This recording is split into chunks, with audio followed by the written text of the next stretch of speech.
समस्त को मु स्वागत करछु मो यूट्यूब चैनल। तो +2 सेकंड ईयर आर्ट्स पिला तो आर्ट्स पिला जो मानकर अछि कोन इकोनॉमिक्स तो इकोनॉमिक्स अर्थशास्त्र तो तम मानक पई 80 मार्क रो मैराथन क्लास नेस पिला माने समय 3 घंटा रे तो 80 मार्क रो मैराथन क्लास हमें आलोचना करबा। तो गोटे कथा अछि तमे माने भी 80 मार्क रे 3 घंटा बसिबो गोटे जगह रे भाबिबो एटा बोर्ड एग्जाम तो 80 मार्क रो एग्जाम करबो किए केतोटी ठीक करछो बुझिला पिला माने बहुत भलो क्वेश्चन पिला माने तो एमती टाइप रो क्वेश्चन आसीबो केतेटा एमसीक्यू कोन हम आलोचना करबा पिला माने सेते पर्यंत चैनल से जोड़ी हे रुओ एवं समस्त सब्सक्राइब कर दियो पिला माने और शेयर कर दियो वीडियो को समस्त देखंतु। तो चला में स्टार्ट करबा जय जगन्नाथ। तो देखिबा ग्रुप ए रे को देछि 21 मार्क रो कोन ना एमसीक्यू क्वेश्चन आंसर। तो एमसीक्यू क्वेश्चन आंसर आलोचना करबे फास्ट एमसीक्यू क्वेश्चन आंसर को देछि प्रथम क्वेश्चन को देछि ना असीम स्थितिस्थापक चाहिदा रेखार आकार कोन असीम स्थितिस्थापक चाहिदा रेखार आकार आनुभूमिक ऊर्ध्वगामी उल्लंब आयताकार पराबलय कोन हबो ना आनुभूमिक कोन ना असीम स्थितिस्थापक चाहिदा रेखार आकार हबो कोन ना आनुभूमिक। तो नेक्स्ट क्वेश्चन कोन देला एकक स्थितिस्थापक चाहिदार रेखा किपरि होइते एकक स्थितिस्थापक चाहिदार रेखा आनुभूमिक होइते ऊर्ध्वगामी होइते उल्लंब होइते ना आयताकार अति परबलय होइते कहते ना आयताकार अति परबलय होइते। नेक्स्ट उत्पादन प्रक्रिया रे केउ दुईटी चल मध्य रे संपर्क दर्शा जाइते उत्पादन प्रक्रिया रे उत्पादन उत्पाद कच्चामाल उत्पाद और परिव्यय उपरोक्त समस्त कोन हबो ना उत्पाद और उत्पादन। नेक्स्ट क्वेश्चन दीर्घ काल रे उत्पादन साधन गुड़िक दीर्घ काल रे स्थिर परवर्ती और परे स्थिर ना उपरोक्त कोनोष्टि नुहे कोन हबो पिला माने ना परवर्ती कोन हबो ना दीर्घ काल रे उत्पादन साधन गुड़िक सबले परवर्ती होई रही थाए।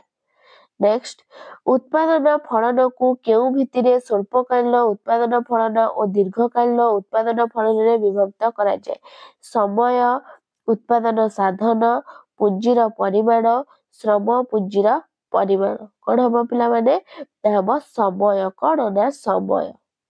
नेक्स्ट क्वेश्चन स्थिर परिव्यय को केउ परिव्यय मध्य कहा जाय स्थिर परिव्यय को केउ परिव्यय स्वतंत्र परिव्यय उपरि परिव्यय अतिरिक्त परिव्यय उभय आई और डबल आई कोन हबो पिला माने ना अतिरिक्त परिव्यय स्थिर मन रख स्थिर परिव्यय को कोन कहा जाय ना अतिरिक्त परिव्यय। नेक्स्ट आय और नियुक्तिर जो स्तर रे उभय परस्पर सहित समानुपाती ताकू केउ संतुलित स्तर बोली कहा जाय आय नियोजन सामूहिक चाहिदा सामूहिक जोगाण उपरोक्त समस्त कोन होता है ना आय नियोजन आय नियुक्तिर जो स्तर रे उभय परस्पर सहित समानुपाती ताकू आय नियोजन बोली कहा जाय।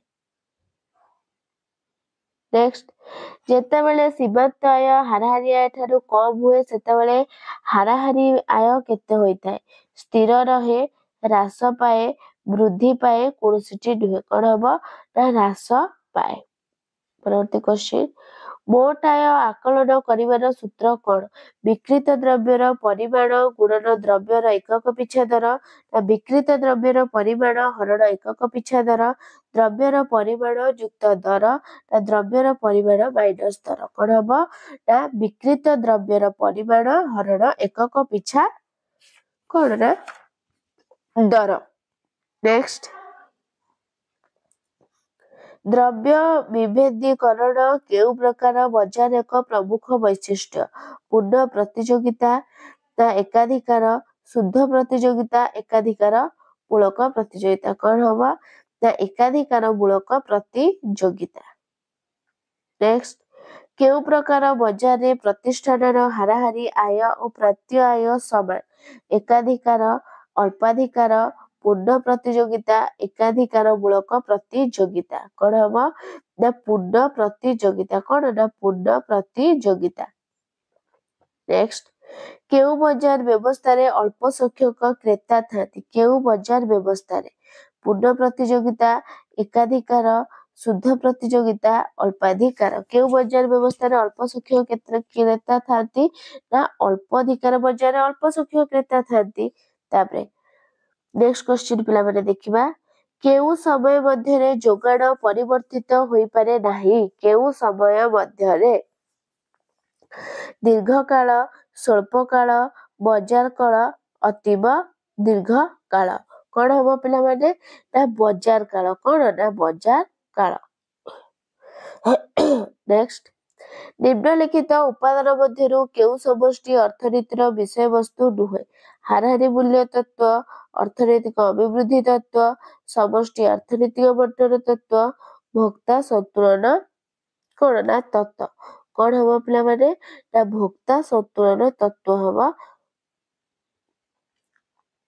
नेक्स्ट आय पद्धति रे जातीय आयर आकलन पाई निम्न उपादान मानक मध्यरु केउटी अंतर्भुक्त होई न थाए कर्मचारी मानक क्षतिपूरण ना कार्यकारी उद्वृत्ति आत्मनियुक्त मिश्रित आय ना अंतरण आय कौन हम ना आय पद्धति रे जातीय आयर आकलन पाई निम्न उपादान मानक मध्यरु अंतरण आय होई नथिबो।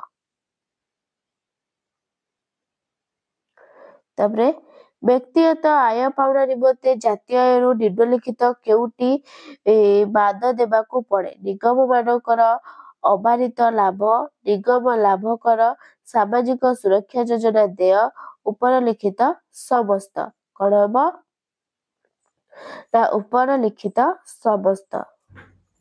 नेक्स्ट क्वेश्चन संतुलन आय स्तर रे कौन संचय निवेश ठारू अधिक होइथाए निवेश संचय ठारू अधिक होइथाए संचय सह निवेश समान हुए उपरलिखित मध्यरु कोनोष्टि नुह कौन हम ना आर आंसर हे जो पिला माने संचय सह निवेश समान न थाए संचय सह कौन होइथाए ना निवेश को समान करा जाई न थाए। तापरे परवर्ती क्वेश्चन देखिबा परवर्ती क्वेश्चन को देछि तो पिला माने नेक्स्ट क्वेश्चन देखिबा को देछि निम्नोक्त केउटी प्रत्यक्ष कर नुहे केउटी प्रत्यक्ष कर नुहे केउटी संपत्ति कर ना आय कर ना वृत्ति कर ना प्रमोद कर केउटी प्रत्यक्ष कर नुहे ना प्रमोद कर होची प्रत्यक्ष कर नुहे। नेक्स्ट केउ जमा सर्वाधिक शुद्ध बहन करे चलती जमा संचय जमा मियादी जमा आवर्ती जमा केउ जमा ना मियादी जमा सर्वाधिक शुद्ध बहन करे। नेक्स्ट केउटी लोकवितर लक्षण नुहे गोपनीय असीम उन्मुक्त जन कल्याण पाई कौन हम ना असीम कौन ना असीम।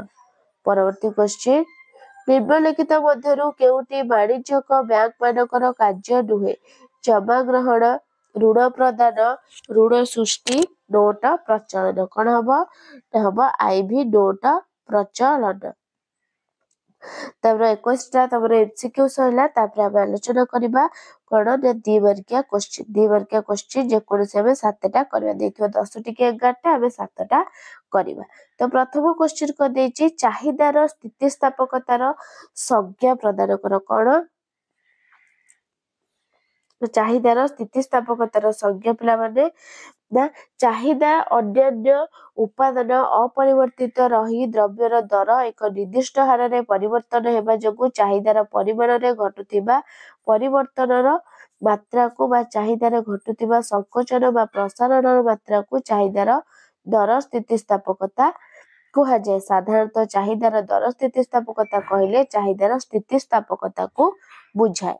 नेक्स्ट एकक स्थितिस्थापकता चाहिदा कोन ना जेतेबेले दर रे एक निर्दिष्ट परिवर्तन चाहिदा परिमाण समान आनुपातिक परिवर्तन आनी थाए ताहाकू एकक स्थितिस्थापकता बोली कुहा जाए। ए क्षेत्र रे चाहिदार घटुथिबा शतांश परिवर्तन दर रे घटुथिबा शतांश परिवर्तन सहित कोन ना समान होई थाए। नेक्स्ट हाराहारी उत्पादन कोन ନା ହାରାହାରି ପରିବର୍ତ୍ତନୀୟ ଉପାଦାନର ଏକକ ପ୍ରତି ଉତ୍ପାଦନକୁ ହାରାହାରି ଉତ୍ପାଦନ କୁହାଯାଏ। ମୋଟ ଉତ୍ପନ୍ନକୁ ଉତ୍ପାଦନର ପରିବର୍ତ୍ତନୀୟ ଉପାଦାନ ଦ୍ୱାରା ବିଭାଜନ କଲେ ଯେଉଁ ଉତ୍ପନ୍ନ ମିଳେ ତାହାକୁ ହାରାହାରି ଉତ୍ପାଦନ କୁହାଯାଏ। ଯେତେବେଳେ ହାରାହାରି ଉତ୍ପାଦନ କଣ ହୋଇଥାଏ ନା ସର୍ବାଧିକ, ସେତେବେଳେ ସୀମାନ୍ତ ଉତ୍ପାଦନ ଶୂନ୍ୟ ହୋଇଥାଏ। ନେକ୍ସଟ, ମୁଦ୍ରାଗତ ପରିବ୍ୟୟ କଣ? ନା ମୋଟ ଉତ୍ପାଦନ ଖର୍ଚ୍ଚକୁ ମୁଦ୍ରା ଆକାରରେ ପରିମାଣ କରାଗଲେ ତାହାକୁ ମୁଦ୍ରାଗତ ପରିବ୍ୟୟ କୁହାଯାଏ। ଏକ ନିର୍ଦ୍ଦିଷ୍ଟ ପରିମାଣର ଦ୍ରବ୍ୟ ଉତ୍ପାଦନ ନିମନ୍ତେ ଉଦ୍ୟୋକ୍ତା ଯେଉଁ ଖର୍ଚ୍ଚ ମୁଦ୍ରା ଆକାରରେ କରିଥାନ୍ତି ତାହାକୁ ମୁଦ୍ରାଗତ ପରିବ୍ୟୟ କୁହାଯାଏ। ତେଣୁ ଉତ୍ପାଦନର ସମସ୍ତ ପରିବ୍ୟୟ ମୌଦ୍ରିକ ପରିବ୍ୟୟ ଅଟେ। ନେକ୍ସଟ କ୍ୱେଶ୍ଚିନ୍, ବ୍ୟକ୍ତିଗତ ଆୟ କଣ? ବ୍ୟକ୍ତିଗତ ଆୟ ନା ହସ୍ତାନ୍ତରଣ ପ୍ରାପ୍ୟ ଏବଂ ଆତ୍ମନିଯୁକ୍ତି ବ୍ୟକ୍ତିଙ୍କ ମିଶ୍ରିତ ଆୟ ସମେତ ଦେଶର ବ୍ୟକ୍ତିବିଶେଷ ଓ ପରିବାର ବର୍ଗକୁ ସମସ୍ତ ସୂତ୍ରର ମିଳୁଥିବା ଆୟକୁ ବ୍ୟକ୍ତିଗତ ଆୟ କୁହାଯାଏ। ଘରୋଇ ଆୟର ବଣ୍ଟନ ହୋଇନଥିବା ଲାଭାଂଶ ଉଦ୍ୟୋଗୀମାନେ ଦେଉଥିବା ନିଗମ କରକୁ ବାଦ ଦେଇ ବ୍ୟକ୍ତିଗତ ଆୟ ନିର୍ଦ୍ଧାରଣ କରାଯାଇଥାଏ। ପରବର୍ତ୍ତୀ କ୍ୱେଶ୍ଚିନ୍, ସ୍ୱଳ୍ପକାଳ କହିଲେ କଣ ବୁଝ? ନା ସ୍ୱଳ୍ପକାଳ ବଜାର କାଳ ଠାରୁ ଦୀର୍ଘ। ସ୍ୱଳ୍ପକାଳ ବଜାର କାଳ ଠାରୁ ଦୀର୍ଘ। ଏହା କେତେ ମାସ ହୋଇପାରେ? ଏହି ସମୟରେ ଯୋଗାଣର କିଛି ମାତ୍ରାରେ ପରିବର୍ତ୍ତନ ଅଣାଯାଇପାରେ। ଏହି କାଳରେ ଯୋଗାଣ ଅପେକ୍ଷା ଚାହିଦାର ଦର ନିର୍ଦ୍ଧାରଣରେ ଅଧିକ ଭୂମିକା ଗ୍ରହଣ କରେ। ନେକ୍ସଟ କ୍ୱେଶ୍ଚିନ୍, ଦରସ୍ଫୀତି ବେକାର ଅବସ୍ଥା କଣ? ନା ବେକାରୀ ବୃଦ୍ଧି ସହିତ ଦରସ୍ଫୀତି ହେଲେ ସେହି ଅବସ୍ଥାକୁ ଦରସ୍ଫୀତି ବେକାରୀ ବ୍ୟବସ୍ଥା କୁହାଯାଏ। ଚାହିଦା ବୃଦ୍ଧି ସହିତ ଅର୍ଥ ବ୍ୟବସ୍ଥାରେ ଥିବା ଅନିୟମିତତା ଉପାଦାନ ଗୁଡ଼ିକ ଯୋଗାଣ ବୃଦ୍ଧି କରାଇ ଦିଅନ୍ତି ନାହିଁ, ଫଳରେ ବେକାରୀ ସହ ଦରସ୍ଫୀତି ଦେଖାଯାଏ। ନେକ୍ସଟ, ହାରାହାରି ମୂଲ୍ୟ ତତ୍ତ୍ୱ କଣ? ନା ଏହା ବ୍ୟଷ୍ଟି ଅର୍ଥନୀତିର ଏକ ଗୁରୁତ୍ୱପୂର୍ଣ୍ଣ ବିଷୟ। ଏହା ଅର୍ଥ ବ୍ୟବସ୍ଥାରେ ହାରାହାରି ଦର ସ୍ତର କିପରି ନିର୍ଣ୍ଣୟ ହୁଏ ବ୍ୟାଖ୍ୟା କରିବା ସଙ୍ଗେ ସଙ୍ଗେ ଅର୍ଥ ବ୍ୟବସ୍ଥାରେ ସ୍ଥିତି ଓ ଅବସ୍ଥିତି ସୃଷ୍ଟି ହେବାର କାରଣ ବିଶ୍ଳେଷଣ କରିଥାଏ। ନେକ୍ସଟ କ୍ୱେଶ୍ଚିନ୍, ଅଳ୍ପାଧିକାର କଣ? ଅଳ୍ପାଧିକାର ନା ଯେଉଁ ବଜାରରେ ଏକାଧିକାର ବଜାର କିଛି ଲକ୍ଷଣ ଓ ଏକାଧିକାର ମୂଳକ ପ୍ରତିଯୋଗିତା ବଜାର କିଛି ଲକ୍ଷଣ ଦେଖାଯାଏ ତାକୁ ଅଳ୍ପାଧିକାର କୁହାଯାଏ। ଏହି ବଜାରରେ ଅଳ୍ପ କେତେଜଣ ବୃହତ ପ୍ରତିଷ୍ଠାନ ବା ବିକ୍ରେତା ପରସ୍ପର ସହିତ ପ୍ରତିଦ୍ୱନ୍ଦ୍ୱିତା କରି ଏକ ଦ୍ରବ୍ୟ ଉତ୍ପାଦନ ଓ ବିକ୍ରୟ କରନ୍ତି। ଯେହେତୁ ଜଣେ ବିକ୍ରେତା ବା ଉତ୍ପାଦନକାରୀ ଦ୍ରବ୍ୟର ଏକ ବୃହତ ଅଂଶ ଉତ୍ପାଦନ ଓ ବିକ୍ରୟ କରନ୍ତି, ସେ ଦର ଓ ଉତ୍ପାଦ ପରିମାଣକୁ ଯଥେଷ୍ଟ ପ୍ରଭାବିତ କରିପାରନ୍ତି। ନେକ୍ସଟ କ୍ୱେଶ୍ଚିନ୍, ନିଟ୍ ରପ୍ତାନି କହିଲେ କଣ ବୁଝ? ନିଟ୍ ରପ୍ତାନି କହିଲେ କଣ ବୁଝିବା? ନା ନିଟ୍ ରପ୍ତାନି କହିଲେ ରପ୍ତାନି ଓ ଆମଦାନିର ପାର୍ଥକ୍ୟକୁ ବୁଝାଇଥାଏ। ଏହା ଏକ ନିର୍ଦ୍ଦିଷ୍ଟ ସମୟସୀମା ମଧ୍ୟରେ ଅର୍ଥବ୍ୟବସ୍ଥା ଉତ୍ପାଦନ କରୁଥିବା ଦ୍ରବ୍ୟ ଓ ସେବା ପାଇଁ ନିଟ୍ ବୈଦେଶିକ ଚାହିଦାକୁ ବୁଝାଇଥାଏ। ପରବର୍ତ୍ତୀ କ୍ୱେଶ୍ଚିନ୍, ହସ୍ତାନ୍ତରଣ ଦେୟ କଣ? ଉତ୍ପାଦନ ପ୍ରକ୍ରିୟାକୁ କିଛି ଅବଦାନ ନଥାଇ ପରିବାର ଉଦ୍ୟୋଗ ଏବଂ ଲାଭର ପ୍ରତ୍ୟାଶା ନ ହୋଇଥିବା ଅନୁଷ୍ଠାନମାନଙ୍କୁ ସରକାରଙ୍କ ଠାରୁ ଓ ଅନ୍ୟାନ୍ୟ ସୂତ୍ରରୁ ଯେଉଁ ପ୍ରାପ୍ୟ ମିଳେ ତାହାକୁ ହସ୍ତାନ୍ତରଣ ଦେୟ କୁହାଯାଏ। ବେକାରୀ ଭତ୍ତା, ବାର୍ଦ୍ଧକ୍ୟ ଭତ୍ତା, ପେନସନ ଆଦି ହସ୍ତାନ୍ତରଣ ଦେୟର ଉଦାହରଣ। ନେକ୍ସଟ, ମୁକ୍ତ ଅର୍ଥ ବ୍ୟବସ୍ଥା କଣ? ନା ମୁକ୍ତ ଅର୍ଥ ବ୍ୟବସ୍ଥାରେ ବିଶ୍ୱର ଅନ୍ୟାନ୍ୟ ଅର୍ଥ ବ୍ୟବସ୍ଥା ସହିତ ଅର୍ଥନୈତିକ ସମ୍ପର୍କ ରହିଥାଏ। ମୁକ୍ତ ଅର୍ଥ ବ୍ୟବସ୍ଥାର ଅନ୍ୟ ଦେଶ ସହିତ କ୍ରୟ ବିକ୍ରୟ, ଋଣ ଆଦାନ ପ୍ରଦାନ କରାଯାଉଥିବାରୁ ମୋଟ ଜାତୀୟ ଆୟ ମୋଟ ଦେଶୀୟ ଆୟ ଠାରୁ ଭିନ୍ନ ହୋଇଥାଏ। ତାପରେ ଆସିଲା 21 ମାର୍କ କ୍ୱେଶ୍ଚିନ୍, 3 ମାର୍କିଆ କ୍ୱେଶ୍ଚିନ୍ 7ଟା କରିବ। ଚାହିଦାର ସ୍ଥିତିସ୍ଥାପକତା କିପରି ହିସାବ କରାଯାଇପାରିବ? ସମ୍ପୂର୍ଣ୍ଣ ସ୍ଥିତିସ୍ଥାପକତା ଚାହିଦା ଓ ସମ୍ପୂର୍ଣ୍ଣ ଅସ୍ଥିତିସ୍ଥାପକ ଚାହିଦା କଣ? ତାପରେ ମୁଦ୍ରାଗତ ପରିବ୍ୟୟ ଓ ସ୍ଥିର ଉପାଦାନ କଣ? ତାପରେ ମୁଦ୍ରାଗତ ପରିବ୍ୟୟ ଓ ବାସ୍ତବ ପରିବ୍ୟୟ କଣ? ତାପରେ ମୋଟ ଆୟ ଓ ହାରାହାରି ଆୟ କଣ? ତାପରେ ପିଲାମାନେ କହିଦେଲା ବଜାରର ଅର୍ଥ କଣ? ପରବର୍ତ୍ତୀ କ୍ୱେଶ୍ଚିନ୍, ଏକାଧିକାର ଅଳ୍ପାଧିକାର କଣ ବଜାର? ତାପରେ ବାଣିଜ୍ୟ ଚକ୍ର ଓ ବ୍ୟବସାୟୀ ତରଙ୍ଗ କହିଲେ କଣ ବୁଝିବା? ନେକ୍ସଟ, ବ୍ୟଷ୍ଟି ଅର୍ଥନୀତି ଅର୍ଥବ୍ୟବସ୍ଥାରେ ଆଂଶିକ ସନ୍ତୁଳନ ନିର୍ଦ୍ଧାରଣ କରେ କିନ୍ତୁ ସମଷ୍ଟି ଅର୍ଥନୀତି ସାମଗ୍ରିକ ସନ୍ତୁଳନ ଆଣିଥାଏ କିପରି? ନେକ୍ସଟ, ମୋଟ ଜାତୀୟ ଉତ୍ପାଦ GNP କଣ? ପରବର୍ତ୍ତୀ କ୍ୱେଶ୍ଚିନ୍, ପରିମାଣାତ୍ମକ ଗୁଣାତ୍ମକ ଋଣ ନିୟନ୍ତ୍ରଣ କଣ? तापरे राष्ट्रभित्त व्यक्तिगत भित्त कहले कौन बुझ। तो ये थिला कौन ना तुमମାନଙ୍କର कौन ना 3 मार्किया क्वेश्चन। तापरे देखिबा कोन देछि 8 मार्किया क्वेश्चन 3टी करिवो। परिवर्तनीय अनुपात सूत्रटी को व्याख्या करिवो ता संज्ञा देकी तापरे उत्पादन परिव्यय कहले कौन बुझ। स्वल्पकालीन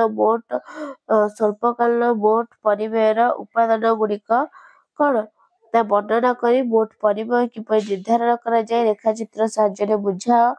नेक्स्ट स्वल्पकालीन मोट हाराहारी वक्ररेखा कहीं यू आकृतिर कारण दर्शाओ। तापरे एकाधिकार बजार कौन यार वैशिष्ट्य गुड़िक लेख। मोट देशीय घरोई उत्पाद और मोट जातीय उत्पाद व्याख्या कर।